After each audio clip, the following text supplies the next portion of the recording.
C'est une armée privée encore secrète il y a quelques mois. Wagner est devenu incontournable en Ukraine.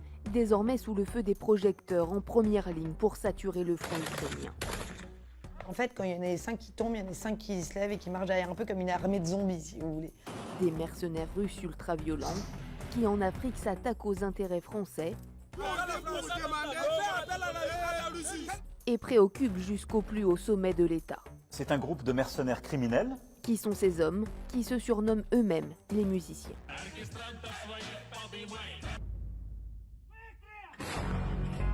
Leur chef, c'est lui, Evgeny Prigojine, 61 ans, un proche de Vladimir Poutine.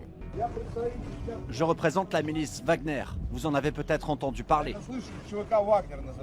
Il revendique une milice de 40 000 hommes, des soldats qu'il recrute notamment dans des prisons russes. Si vous survivez 6 mois dans nos rangs, vous êtes gracié et vous pouvez rentrer à la maison. Ce qu'il oublie de dire, c'est que lui les sacrifie. Et il va les envoyer à la boucherie, comme il a dit, le hachoir à viande de Bakhmout. Des novices envoyés sur la ligne de front après un entraînement de seulement quelques heures. Baisse les bras. C'est des gens qui sont effectivement très peu formés, qui ont presque pas de cours de maniement des armes. Sur le champ de bataille, les pertes sont énormes, comme le raconte cet ancien mercenaire de Wagner. Andrei Medvedev, 26 ans, a déserté en janvier dernier. On était littéralement jetés comme de la chair à canon. On menait des assauts contre des blindés en n'étant armés que de fusils. Pour avoir refusé le combat, 10 de ses camarades ont été fusillés. Ils ont été emmenés dans la zone d'entraînement où les nouvelles recrues venaient d'arriver. Et on les a tués pour dire « Regardez, voilà ce qui peut arriver ». Des exécutions cruelles, parfois à la masse en guise d'exemple, comme celle de ce déserteur. Cette vidéo de l'exécution du déserteur avec la masse, elle est filmée, elle est envoyée sur les réseaux sociaux pour envoyer un message à tous les gens de Wagner qui voudraient quitter le groupe, et aussi un message aux Ukrainiens en disant « Voilà ce qu'on est prêt à vous faire, voilà comment on va vous traiter ». La masse, un outil offert aux mercenaires par le chef de Wagner en personne.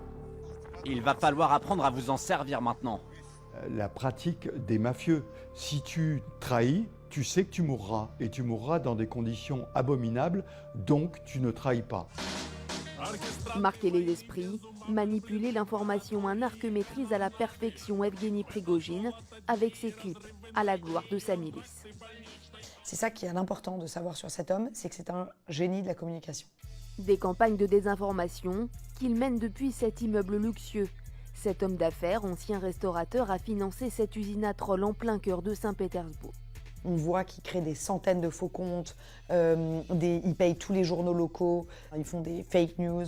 Car les hommes de Wagner ne sont pas déployés seulement en Ukraine, leur présence est confirmée notamment en Syrie, au Venezuela, mais surtout en Afrique où la milice exerce dans 5 pays du continent. Wagner, c'est du business. Donc il faut avoir un fonds de roulement. Le fonds de roulement, c'est quoi? Les mines d'or au Mali, les mines de diamants en Centrafrique. Pour obtenir ces contrats miniers, la Fédération de Russie n'hésite pas à employer les grands moyens.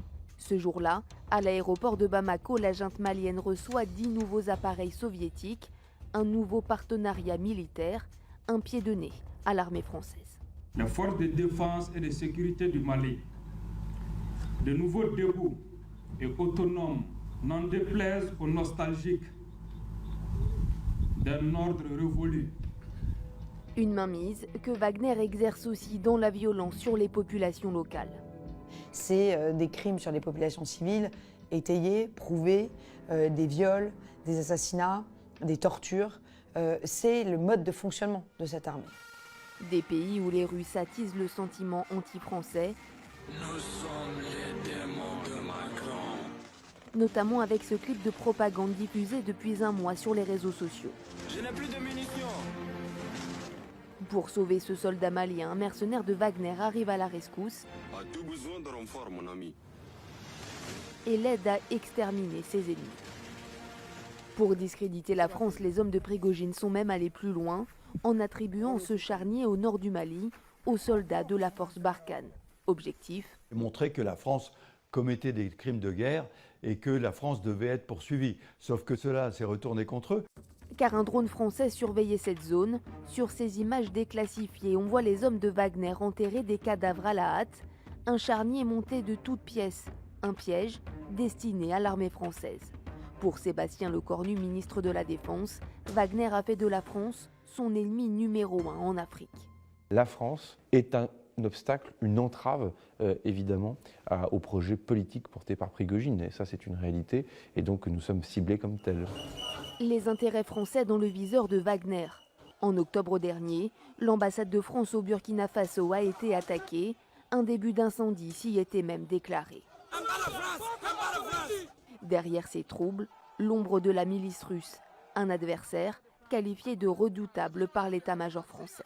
Ils empruntent à plusieurs registres, autant de l'informationnel, du cyber, de la lutte armée, avec d'ailleurs des technologies importantes. C'est-à-dire que c'est Wagner qui aujourd'hui amène en Afrique des armes autrement plus lourdes et autrement plus dangereuses que ce que les terroristes jusqu'à présent pouvaient évidemment avoir.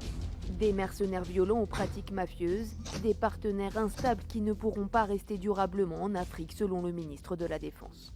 Cette brutalité que désormais Wagner incarne au nom de la Russie dans ces pays ne sera pas aussi sans évolution de l'opinion publique, dans la perception aussi que les Africaines et les Africains des pays concernés et des pays alentours ont vis-à-vis de Wagner. En attendant, Wagner continue de gagner du terrain. Evgeny Prigojine annonce vouloir recruter 30 000 nouveaux mercenaires avant l'été.